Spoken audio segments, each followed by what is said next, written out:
Picture this. You've just given a presentation at work. 9 colleagues tell you it was excellent. One says the middle section dragged. It's 2 a.m. now. Which comment is keeping you awake? This isn't a personal failing.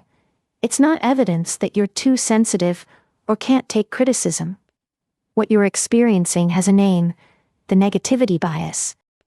And it's one of the most replicated findings in all of psychology. Today, we're exploring why your brain works this way, and what knowing that might change. Here's what makes this so interesting. The negativity bias isn't a bug in your operating system. It's a feature. One that probably saved your ancestors' lives. But that same mental wiring, calibrated for saber-toothed tigers and venomous snakes, is now responding to critical emails and dismissive texts. The software hasn't been updated. By the end of this episode, you'll understand not just why negative experiences hit harder, but how this bias shapes your relationships, your news consumption, and your sense of self. Let's start with what the negativity bias actually is. According to researchers at the Decision Lab, it refers to the greater subjective impact of negative events compared to positive events of the same objective magnitude.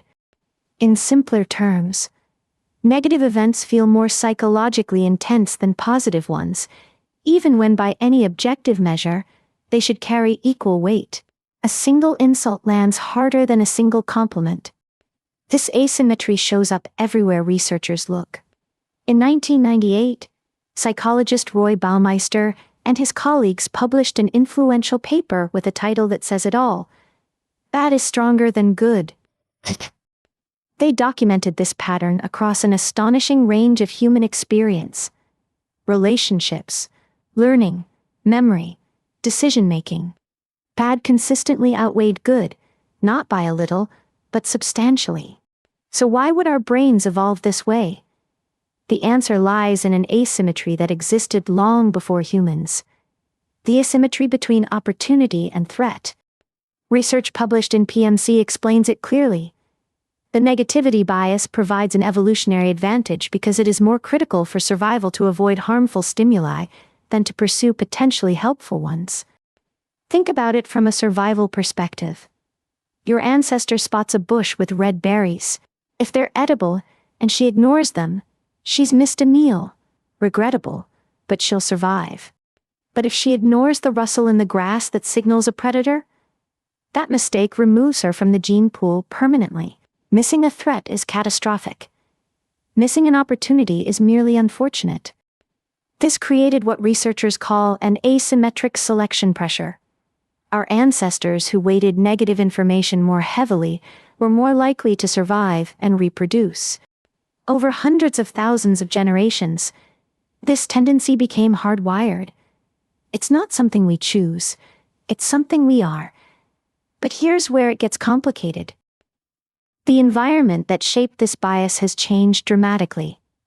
Most of us no longer face daily physical threats to our survival. But our brains haven't gotten the memo. A 2025 neuroimaging study published in Wiley made this vividly clear. Researchers found that the negativity bias is associated with widespread dysfunction across multiple brain networks. In people with anxiety disorders, this bias appears linked to emotional instability and mood dysregulation. The same mechanism that protected our ancestors may now contribute to modern mental health challenges. The problem isn't that we respond to negative information. That's often appropriate. The problem is that our response is calibrated for threats that could kill us, not for threats to our ego or social standing. Consider how this plays out in how we form impressions of others. Research from the Association for Psychological Science found that people are more likely to pick negative attributes to describe new social groups. When we encounter strangers, negative information is prioritized. We remember the flaw before the virtue, the mistake before the kindness. First impressions skew pessimistic by design. This has profound implications for relationships. If negative interactions carry more psychological weight than positive ones, what does that mean for maintaining connection over time? Relationship researcher John Gottman famously identified what he called the magic ratio. To maintain satisfaction in a relationship, You need approximately 5 positive interactions for every negative one. That's not because positive interactions are weak. It's because negative ones are so strong. It takes 5 deposits to offset 1 withdrawal from the emotional bank account. Research on social dynamics confirms this asymmetry. Negative information is amplified by proximity just as much as positive information. And since negative outweighs positive, this may better predict friendship failure than success. In other words, how well you avoid conflict may matter more than how often you create connection. The absence of bad may be more important than the presence of good. The negativity bias also shapes how we consume information in the digital age.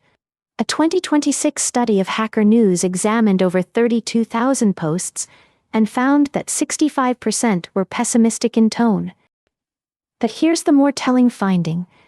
Those negative posts garnered twice the engagement of positive ones.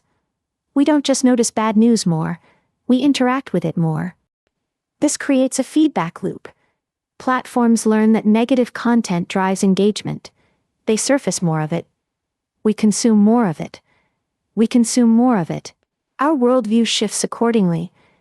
Not because the world is getting worse, but because our information diet is skewing darker. And because of the negativity bias, that darker content sticks. The inspirational story fades. The outrage remains, coloring our perception of reality long after we've closed the app. The bias doesn't just affect how we see the world, it affects how we see ourselves. Research published in Nature Scientific Reports found evidence for negativity bias in how we form beliefs about our own abilities. Negative feedback about our performance tends to update our self-assessment more powerfully than positive feedback. We believe criticism more readily than praise. This means that over time, our self-image can become systematically distorted. The failures accumulate in memory while the successes fade, creating a mental record that underweights our actual competence. But before we rush to pathologize this tendency, it's worth noting that the negativity bias isn't all downside. It serves real functions, especially in development. Research from PMC on social emotional development shows that this bias assists children in learning about potential dangers in their environment. Heightened attention to negative stimuli helps young minds navigate a world full of real hazards. The hot stove that burns once teaches a lesson that a warm radiator never could. Pain is memorable because it needs to be. The question isn't whether to have a negativity bias. That ship has sailed. The question is whether we can develop enough awareness of this bias to account for it when it leads us astray. And increasingly, research suggests we can. So what do we do with this information? First, simply naming what's happening can shift your relationship to it.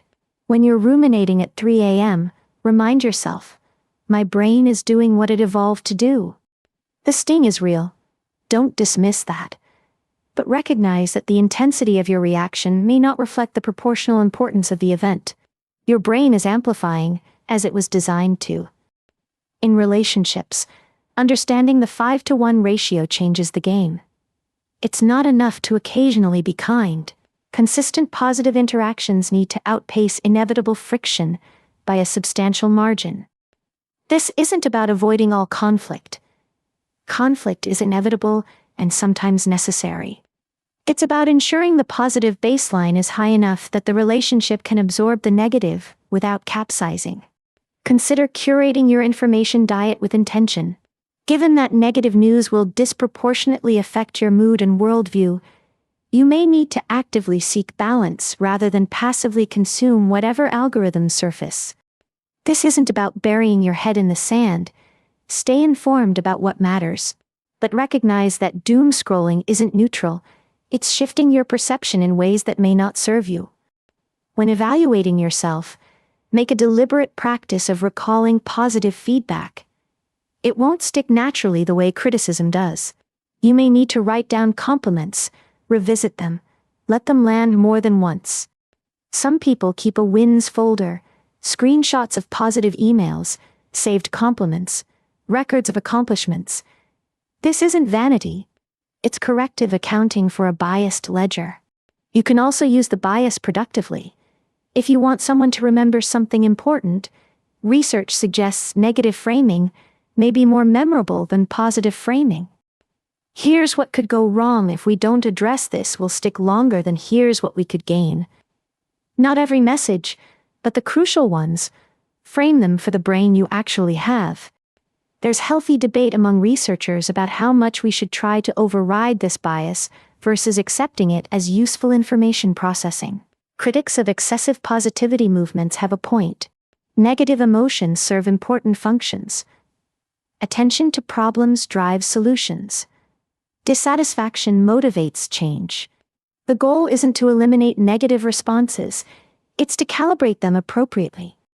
The negativity bias becomes problematic not when it alerts us to genuine issues, but when it amplifies minor slights into major wounds, or distorts our perception of a reality that's more mixed than our memory suggests. Awareness itself is intervention. Studies suggest that simply understanding cognitive biases reduces their influence on our judgments. Not entirely, but meaningfully. You can't uninstall evolutionary software that's been running for hundreds of thousands of years, but you can learn to read its outputs with appropriate skepticism. When negative experience shouts and positive experience whispers, you can choose to lean in and listen for the quieter voice. Not because positivity is more important, but because it's less audible. The criticism that's keeping you awake at 3 a.m., it may contain useful information. Listen to it. Consider it. But also consider the 9 voices that said you did well, voices your brain is already forgetting. They spoke too. Their words were real. Your brain just didn't encode them with the same urgency. That's not evidence that they matter less. It's evidence that your encoding system has an agenda of its own. The negativity bias is ancient, persistent, and powerful. It helped our species survive in a world of genuine physical threats. It continues to shape how we see others, how we see ourselves, and how we understand reality. Understanding it won't make it disappear. But understanding changes our relationship to our own reactions. It creates space between stimulus and response, space where choice becomes possible. The next time one insult drowns out 100 compliments, you'll know why. And knowing why, you can ask a different question. What might I be missing that my brain isn't designed to hold on to? Thanks for listening to The Psychology of People. If this episode resonated, consider sharing it with someone who might find it useful. Until next time, keep paying attention to how your mind works,